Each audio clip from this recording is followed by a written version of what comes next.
So we talked about Nefilah.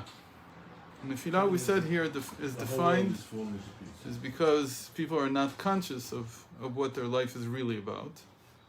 And instead, they fall down. You could say that this is like the descent of man. The man had a higher purpose. And from the time that the temple has been destroyed, that higher purpose is hidden from most people. It doesn't mean that lives go to waste. It just means that people live their lives not knowing what their purpose is. It could be that they're still fulfilling their purpose to some extent, but they're not aware of it. They don't understand it. If you're fulfilling your purpose and not aware of it, then that's just by happy coincidence. It's because Hashem is still running the world. Baruch Hashem, he didn't retire. What? Baruch Hashem, he did not retire. He did not retire, but there's a lot of pain involved in being in such a situation, and also you're certainly not reaching your full potential. If you're not aware of what your purpose is, even if you're fulfilling some of it, you have children and you go through life, but what is my purpose? Only you can answer that question. No, everybody's got a general purpose, no? So maybe not a matter, but that's what I'm saying. So the general purpose is still in place. Which is what? But when it comes to propagate the species, for one thing, that's a purpose. Now people are saying, I don't want to do that. Oh, yeah? Europeans, right? Europeans are having 1.3 children. Oh, yeah? Every 2 people are having 1.3. Yeah, that's not enough. So that's not enough to even propagate. So it's a whole issue. Whether you're aware of what your purpose is. Again, that's like you said, that's the soviv purpose. It's very low. Instead, they come up with ideas. Some of them are interesting. Some of them can't be just discounted at a moment. But some of them come up with interesting ideas about what the human spirit wants. By the way, we were talking about being a shaliach in Afghanistan earlier. Mm-hmm. And so some people drew the parallel. This week's Parsha starts with something that sounds like a Taliban type of mitzvah, which is the Eshet Yefat Toal, the woman that you see in the heat of battle, and you decide. There are so many ifs and buts afterwards that it becomes right. very more buts. Right. So actually, exactly. So you said all of it. I'll say all of the points, like in order, so that people know this. The Torah is actually Dibrat Torah keneged hayetzer. The Torah speaks against the person's passion, or it's not passion, it's cravings, that he wants to be with some woman that he just saw. The desires, the deep, dark desires that he has. And it tells him, look, you can do what you want, but then you have to marry her. But not only do you have to marry her, it's going to be a long, convoluted process for marriage. And when somebody thinks about it, whether it's is it worth it or not, it's not worth it. It's much, much more difficult. You also can't divorce her. Never? Yeah, it's as far as I remember. You can't divorce her. She always has rights as a wife. What if she wants to get divorced? She can. I think she can, but I think that you can't, because it's like somebody who took any woman by force. You can't divorce her if she decides she wants to stay. All the rights are transferred to the woman. But more importantly, the sages tell you, not only will you not be able to divorce her, not only is it going to be a long, convoluted process to marry her, but you're going to end up hating her. Not only are you going to end up hating her, the children you'll have from her will only give you aggravation.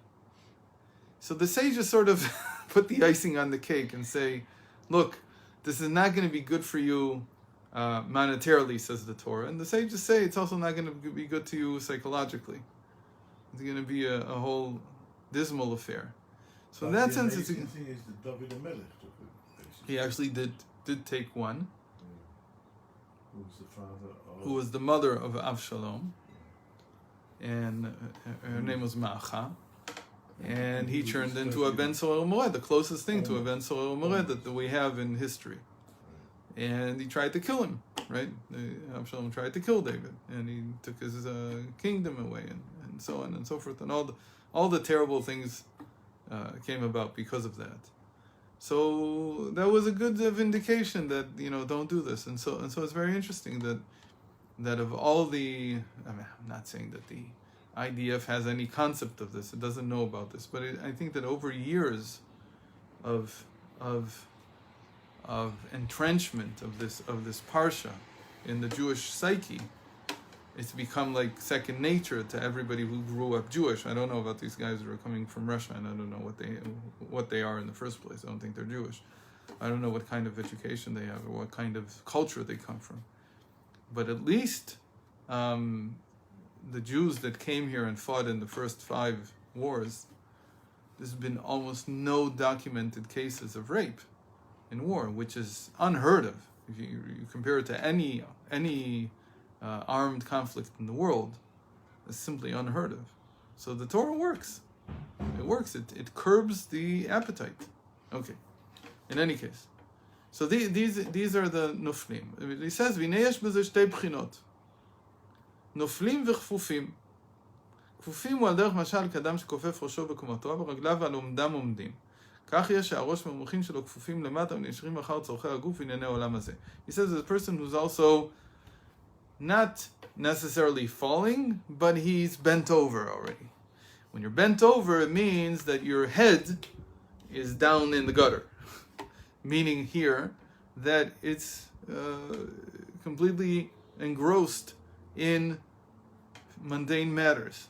And your mind is constantly on mundane matters. You have nothing spiritual going on.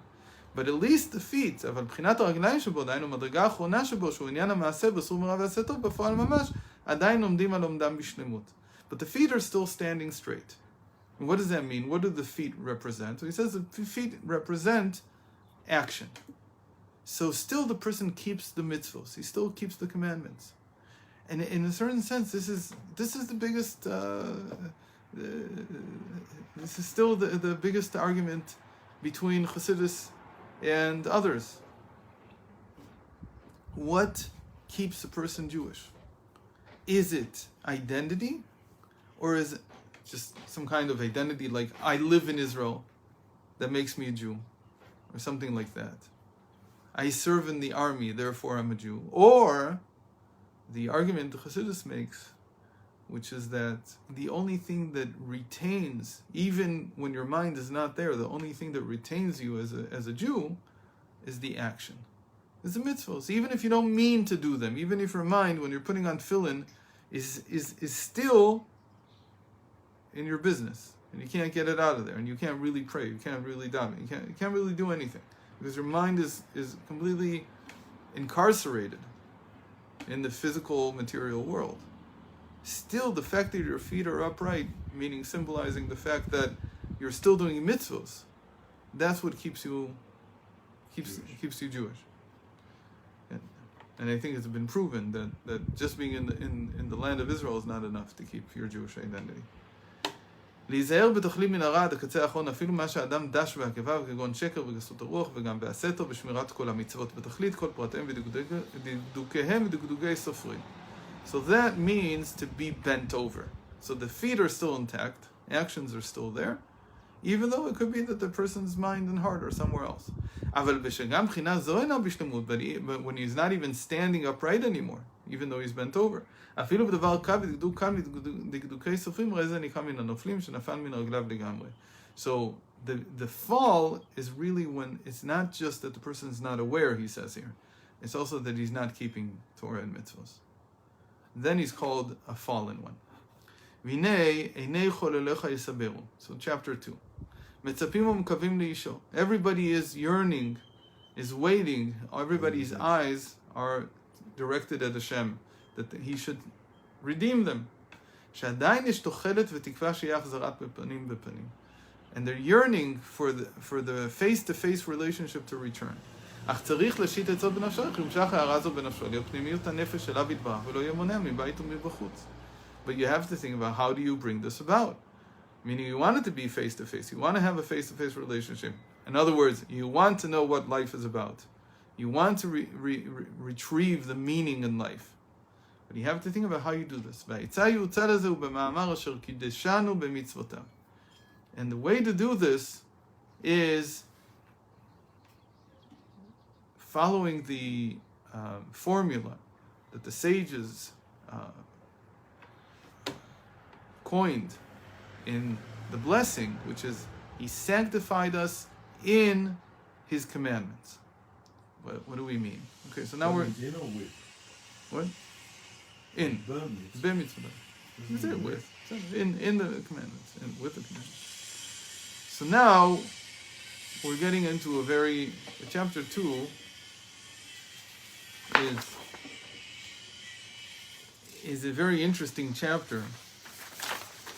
It's most of the Mimer. It's only 3 chapters this Mimer. The biggest chapter is chapter 2. And there's going to be a variety of topics here. I'd say in a certain sense, we have to read it because there's so many topics here. But he begins with one of the most interesting topics. He really is going to explain the meaning of what does it mean to be sanctified by the mitzvahs. And we just alluded to this. The really identity and meaning comes through the mitzvahs. And again, it sounds to a lot of people that this is far and not very. This is not very rational. How is it that mitzvahs would give you your identity and your meaning? That they're just actions that you do. Why are they so important? Why is it that in Hasidic thought, everything hinges on mitzvahs, right? I have to explain this. When you think about what makes up a person's identity, there's a lot of things that go into it. Where he was born, right? His parents, his culture, his environment, his values, his history, the history of his family, where he lives, what kind of people he interacts with. All these things around him, they weigh tremendously on a person's identity. Then you also have who he himself is, all his qualities. That makes up for a lot of the identity. And usually you come and you say, well, what you actually do in the end is external. It's just an expression of all your identity, right? We think of mitzvos as, or actions in general, as the final culmination, the final result of who you are. We don't think about it normally as they're what determine your identity. Like what you do will determine your identity. However, but this is that a normal person wouldn't do. The only reason why you go wash your hands before you eat a piece of bread is because Hashem told you to. You know, by pouring the water over your hands 3 times left and right. Many, many strange actions. So it must have some effect on you. It must have some effect, but is that really what determines identity? It has some effect. Okay, so you've got this. Think about it like this: customs. Do customs really make up a person's identity? Yeah, absolutely. Well, where do you see that? Different. Show me a nation in the world where the customs make up the identity of the individual. The Jewish customs are all towards bringing you closer to Hashem. So, but really, I mean, from people, you just talked about somebody who's Chabad light. What causes a person to be like that? I mean, he was doing the same mitzvahs. They're not affecting him, really. Yeah, if it wasn't for the mitzvahs, he'd be Chabad out. He'd be Ois Chabad. He'd be Ois Chabad, Ois Jewish. But so it's retained. I'm not. Again, the argument is that certainly it does something, but to say that that's the main part of a person's identity, that's what's going to give him meaning. If there's nothing else, then it is. He's not learning. He's not involved. He's not in. Right? You know, it's like libraries. There's thousands of people who became frum again after dropping out completely because of one thing. They did Nagel lesson in the morning, every single morning, because that's what their mother told them to do. And then in the end, they brought them back to Yiddishkeit.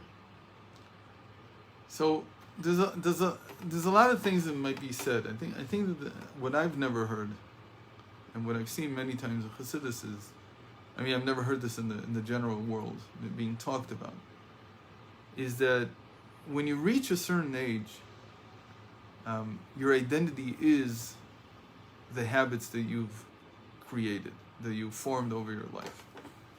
That does become who you are.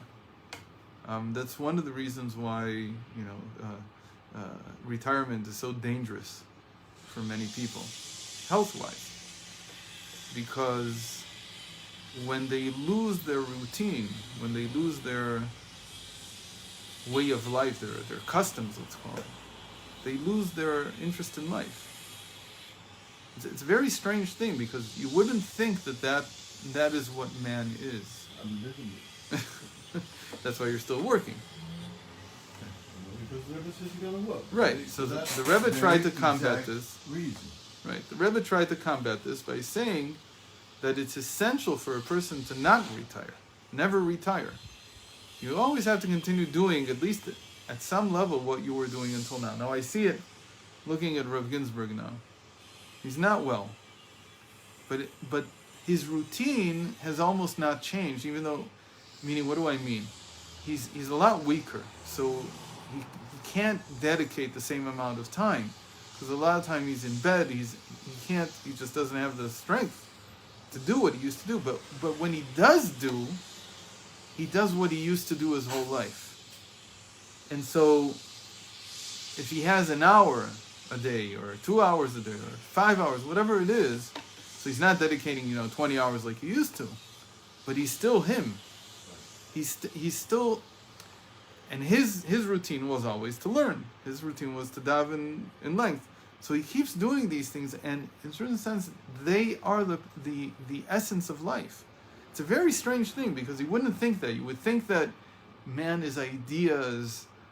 It's the human spirit is really much bigger than what we do and what we don't do, our customs or this and that. It could be. I'm not saying that it's not, but because of our physical limitations, in the end, what you buy or what you create in life is really your habits. That's really what it boils down to at the end. Yeah, and it's a very so to some people it's disheartening, because they think, I was a free spirit and I lost my ability to, and they lose interest in life. But if you dedicated your life to creating routines, if you dedicated your life to creating what here he's calling holiness of the mitzvah, the holiness of the act, of the repetitive act, then you're actually creating something that's timeless. You're actually creating something that will stand through even the most difficult part of the last part of your life. I don't understand how people live when they go on pension. Okay. I don't understand it. They make up all these things that they have to do. Right. On a cruise around the world, But really it means I have nothing. And the path downwards is either slow or fast, it doesn't matter, but it becomes downwards. It's a path downwards. And you feel yourself lost. You don't know who you are anymore.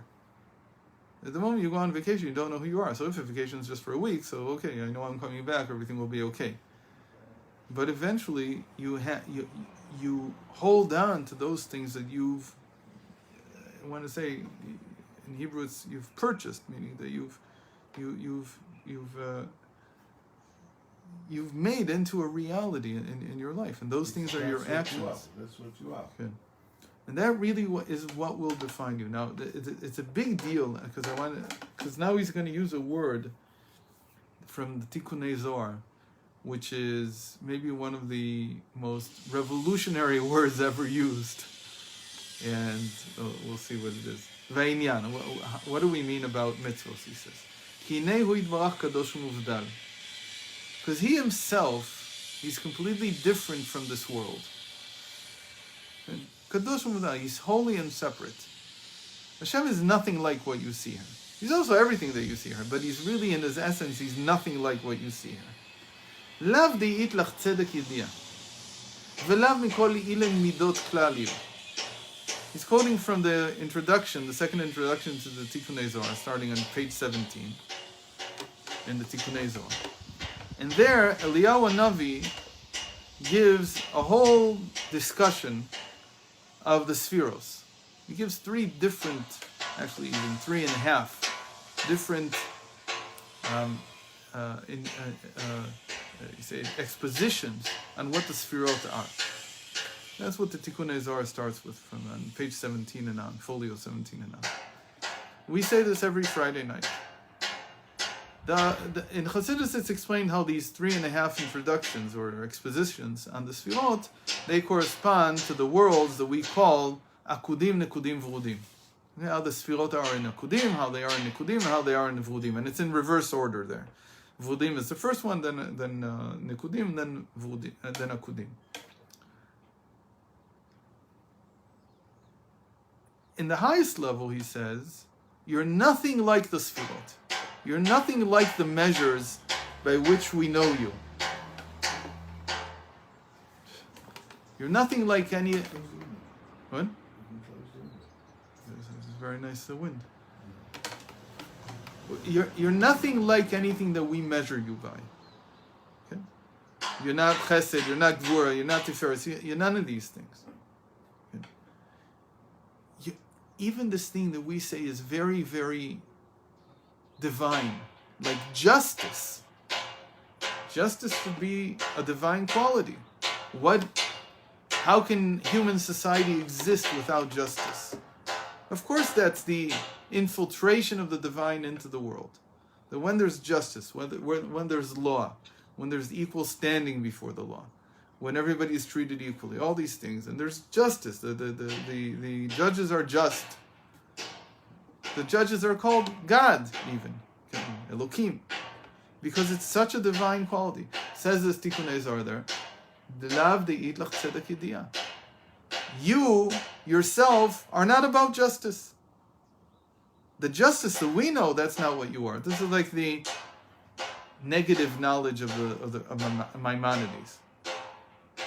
Maimonides skips immediately to the fact that we can't know anything about God. And so anything you would describe here is not godly, really. It's human-made. Okay? The Tikkunei Zohar says, yes, that's true at some level. At what level? At the essence of God. At the essence of God, He's far beyond anything that you will experience in this world, and we've talked about that many times. So what is the world about? So he says, Ela le'achaza ech itnaheg alma. It's an incredible word, and it's wonderful that they bolded it here. They really know their stuff. Whoever edited this. You have to know a lot of Midler Rebbe to know that you need to put this word in bold. What is this? Achaza. But to... What? No, the achaza is like machazeh. It's like drama. It's to dramatize how the world should be. This is you say it every Friday night. You say it at the end of Patach Eliyahu. This is the end of Patach Eliyahu. לאחזה דייקה, שהוא רק כמו דמיון ומראה לעיני השגת המקבלים, כדי להתנהג עלמא. This is mind-blowing, this statement. He's saying the world is a stage.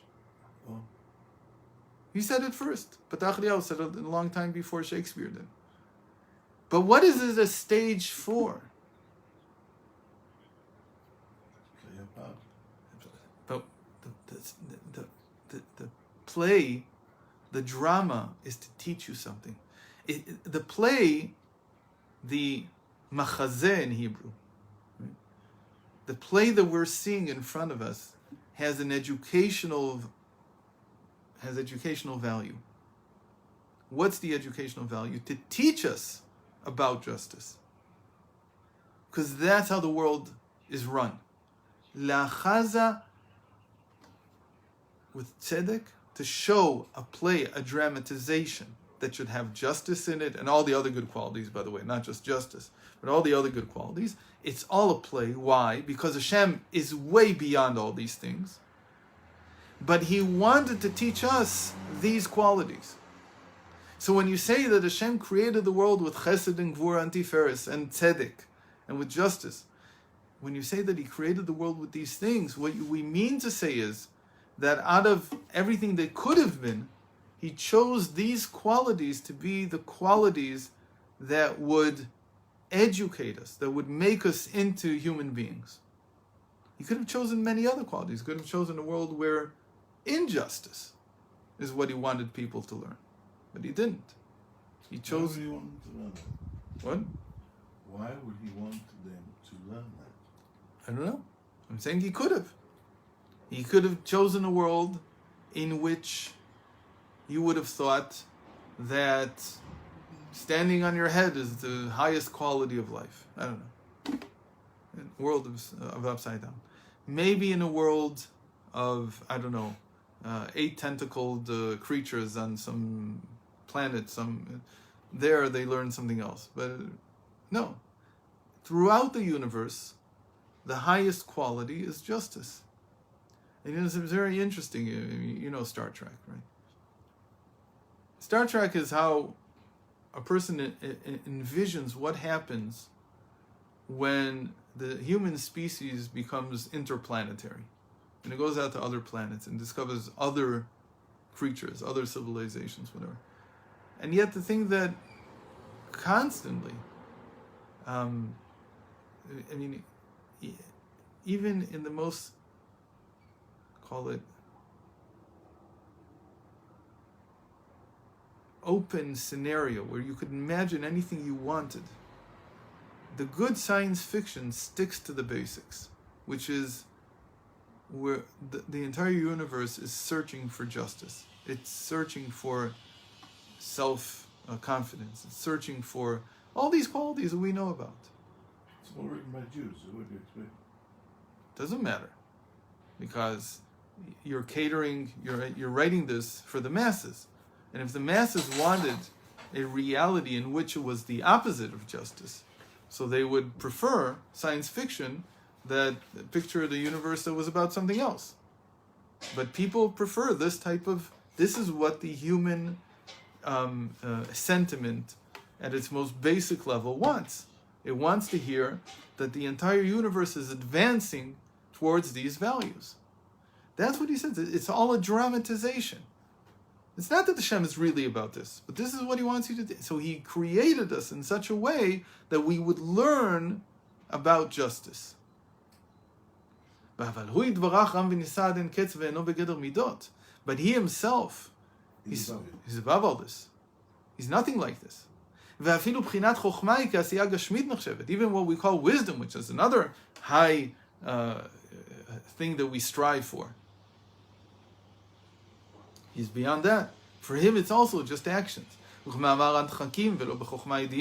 And as it says there in the Patach Eliyahu, where it says this Lechaza, it also says wisdom for you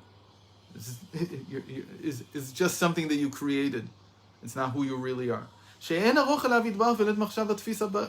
We cannot grasp anything of his true essence, because he's above wisdom and will. And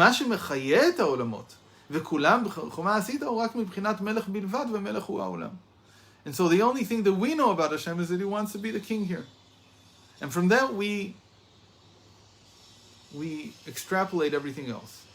What we're seeing is a fraction of who he is, not a fraction in the sense that it's part of the whole, but it's a certain dramatization of what he wanted the world to be about, and that's what we're seeing. אבל הוא יתברך בכבודו ועצמו, הוא קדוש ומובדל למעלה מכל הבחינות ומדרגות עד אין קץ, ואינו כמו הנשמה בחיית הגוף, שאם היות שקודם ירידתה להתלבש בו, היא מאוד נעלה במקור חוצבה, מכל מקום בירידתה היא מתלבשת בתוך הגוף ומקושרת בו, שמתפעלת ממקרה הגוף. So he himself, he's completely separate from everything that goes on here, and he's not like the soul that comes into the body. He's not like the soul. We say sometimes we draw the parallel. In 5 things, the soul is like God. But really, in its essence, God is nothing like the soul. So even though the soul, it says, there is one parallel, that even though the soul came from a place which is beyond the body, the moment that it went into the body, it became engrossed in action. And action becomes, and this is the important part that we're saying about actions, about mitzvahs, that it's true that the soul has an aspect to it which is timeless and beyond action. There is such a thing. But from the moment that the soul is coupled with the body, the soul is now affected by the body in such a way that actions become the overarching principle by which the soul advances. It's like a parasite. Parasites, it joins up onto it, and that's something else. And new entity is different. He's saying not just that the new entity is different, he's saying that the soul can never return back to its pristine state. Once you've tasted from this world, about the soul, once it's tasted from this world, the world of action, the soul is forever transformed. And we'll continue tomorrow, God willing. Tomorrow I have to go to Cholon.